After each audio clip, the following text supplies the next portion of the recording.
بہت کم لوگ جانتے ہیں کہ پاکستان میں پہلا مارشل لاء نافذ کرنے والے فیلڈ مارشل ایوب خان میں شروع دن سے ہی سیاست کے جراثیم تھے، جنہیں بھانپتے ہوئے بانی پاکستان قائد اعظم محمد علی جناح رحمۃ اللہ علیہ نے انہیں بطور کرنل کمانڈر پوزیشن سے ہٹا کر مشرقی پاکستان ٹرانسفر کر دیا تھا۔ اس دوران ایوب کے کورٹ مارشل کا بھی فیصلہ ہوا، تاہم وہ بچ گئے۔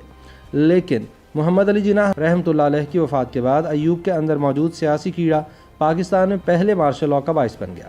بعد ازاں یہی سیاسی وائرس ایوب خان کے بیٹے گوہر ایوب خان اور پھر ان کے بیٹے عمر ایوب خان میں منتقل ہوا۔ تاریخ کے اوراق سے پتہ چلتا ہے کہ قیام پاکستان کے کچھ عرصے بعد سردار عبدالرب نشتر نے ایوب خان کے بارے میں ایک فائل قائد اعظم محمد علی جناح کو بھجوائی اور نوٹ میں لکھا کہ ایوب خان مہاجرین کی بحالی اور ریلیف کی بجائے سیاست میں دلچسپی لیتا ہے۔ اس پر قائد اعظم نے فائل پر یہ آرڈر لکھا کہ میں اس آرمی آفیسر کو جانتا ہوں، یہ فوجی معاملات سے زیادہ سیاسی معاملات میں دلچسپی لیتا ہے، اس کو فوری مشرقی پاکستان ٹرانسفر کیا جاتا ہے۔ اس کے علاوہ یہ 1 سال تک کسی کمانڈ پوزیشن پر کام نہیں کرے گا اور اس مدت کے دوران بیچ بھی نہیں لگائے گا۔ لیکن قائد اعظم کا ایوب خان کے بارے میں غصہ بعد میں بھی ٹھنڈا نہ ہوا، اور جب وہ ڈھاکہ گئے اور انہیں فوجی سلامی دی گئی تو انہوں نے ایوب خان کو اپنے ساتھ کھڑے ہونے سے روک دیا۔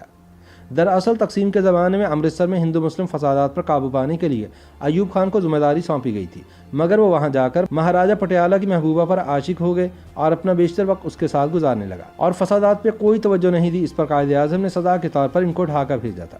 اپنی اس تنزلی پر ایوب خان بہت رنجیدہ ہوا اور اس نے قائد اعظم کے احکامات کے برخلاف اس وقت کے فوجی سربراہ سے رابطہ کرنے کا فیصلہ کیا، اور اس حوالے سے انہوں نے اپنے دوست بریگیڈیئر شیر علی خان پٹودی کی مدد مانگی۔ شیر علی خان پٹودی پہلی فرصت میں کراچی سے راولپنڈی گئے اور commander in chief sir Frank Walter Messervy سے اپنے دوست کی سفارش کی، تاہم بات نہیں بنی۔ لیکن بدنصیبی یہ ہے کہ جس ایوب خان سے قائد اعظم محمد علی جناح اس قدر ناراض تھے، اسی ایوب خان کو لیاقت علی خان نے اس وقت کے سینئر ترین جنرل جنرل افتخار پر فوقیت دے کر فوج کا سربراہ لگا دیا۔ کہا جاتا ہے کہ اس حوالے سے بھی ان کے دوست بریگیڈیئر شیر علی خان پٹودی اور دیگر رفقا نے اہم کردار ادا کیا، اور بدنصیبی دیکھی کہ وہی ایوب خان پاکستان کا پہلا مارشل لاء ایڈمنسٹریٹر بنا اور ملک پر 11 سال تک حکومت بھی کرتا رہا۔ قائد اعظم خاص جمہوری انداز میں مملکت چلانا چاہتے تھے اور اس حوالے سے کسی کی مداخلت پسند نہیں کرتے تھے۔ اس حوالے سے قائد اعظم نے ایک اور فوجی افسر اکبر خان کے مشوروں سے زچ ہو کر اس سے کہا تھا کہ آپ کا کام پالیسی بنانا نہیں، حکومت کے احکامات کی تعمیل کرنا ہے، اور بعد ازاں وہی جنرل اکبر وزیر اعظم لیاقت علی خان کے خلاف بغاوت کے جرم میں گرفتار ہوا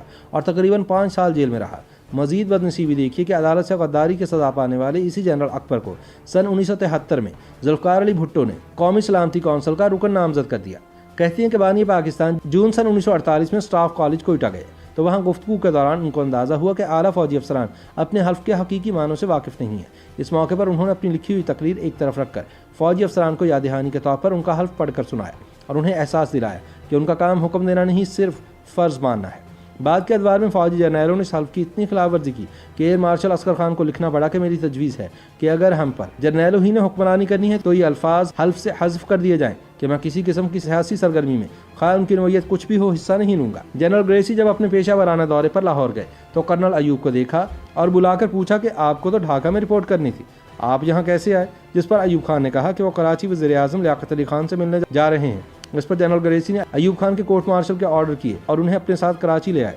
تاہم ایوب کے تعلقات نے انہیں کورٹ مارشل سے بچا لیا۔ برطانوی فوج کی نوکری کے دوران ایوب خان کا کیا کردار رہا؟ اس حوالے سے کہا جاتا ہے کہ تاج برطانیہ نے تقسیم ہند کے وقت فسادات کی روک تھام کے لیے پنجاب باؤنڈری فورس تشکیل دی، جس کا ہیڈ آفس لاہور میں تھا۔ پاکستان سے تعلق رکھنے والے ایک مسلمان کرنل کو بھی اس باؤنڈری فورس میں اہم عہدہ دیا گیا۔ ایک روز خبر ملی کہ بھارت سے پاکستان کی طرف آنے والی مہاجرین کی ٹرین کو مشرقی پنجاب میں روک کر تمام مسافروں کو شہید کر دیا گیا ہے، اور اس ٹرین کی حفاظت پر مامور پاکستانی کرنل خاموش تماشائی بنے رہے۔ یہ خبر سنتے ہی لوگ مشتعل ہو گئے۔ اس بات کا امکان پیدا ہو گیا کہ غصے میں بفرے ہوئے لوگ راولپنڈی میں اس کرنل کے گھر کو نظر آتش نہ کر دیں۔ حالات اس قدر سنگین ہوئے کہ ممکنہ خدشات کے پیش نظر گھر میں موجود اس کرنل کی اہلیہ اور بچوں کو ایک اور فوجی افسر کی رہائش گاہ پر منتقل کرنا پڑا۔ اس کرنل کا نام ایوب خان تھا۔ کلاسیفائڈ دستاویزات کے مطابق عسکری حکمت عملی کے اعتبار سے کرنل ایوب خان اوسط درجے کا افسر تھا۔ دوسری جنگ عظیم کے دوران برما میں تعینات آسام رجمنٹ کے کمانڈنٹ کرنل WF براؤن کی ہلاکت کے بعد رجمنٹ کی کمان کرنل ایوب خان کو سونپی گئی، مگر جنگی حکمت عملی میں بزدلانہ ناکامی کے بعد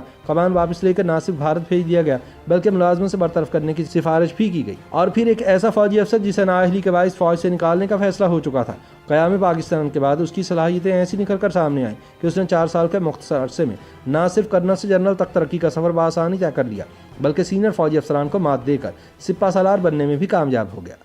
لیکن سوال یہ ہے کہ یہ سب کیسے ممکن ہوا؟